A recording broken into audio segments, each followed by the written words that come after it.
घने जंगल के बीचों बीच एक ताकतवर शेर रहता था जिसका नाम था शेर सिंह। पूरे जंगल में उसका ही राज चलता था। सभी जानवर उससे डरते थे, लेकिन एक सियार था, चालाक, तेज और समझदार, जिसका नाम था कालू।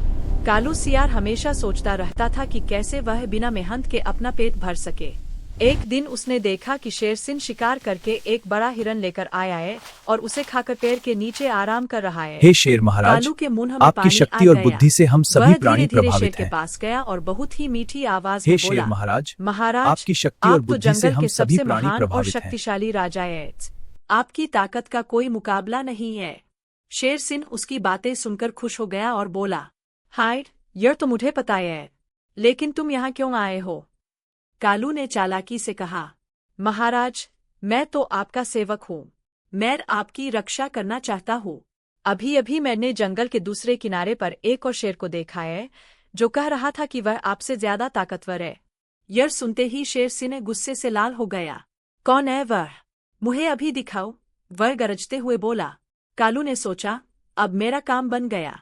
वह शेर को एक पुराने कुएं के पास ले गया और बोला, महाराज, वह शेर इसी कुएं के अंदर छिपा हुआ है। शेर ने कुएं में झांक कर देखा तो उसे पानी में अपनी ही परछाई नजर आई। उसे लगा कि सच में कोई दूसरा शेर है।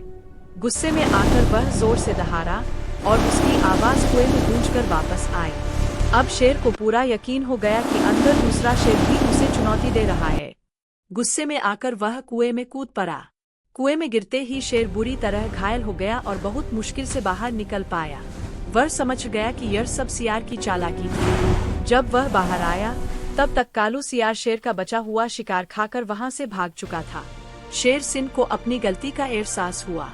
उसने सोचा, ताकत ही सब कुछ नहीं होती, कभी कभी चालाकी भी बड़ी होती है। उस दिन के बाद शेर ने बिना सोचे समझे किसी की बात पर भरोसा करना छोड़ दिया और कालू सियार अपनी चालाकी से जंगल में आराम से जीने लगा।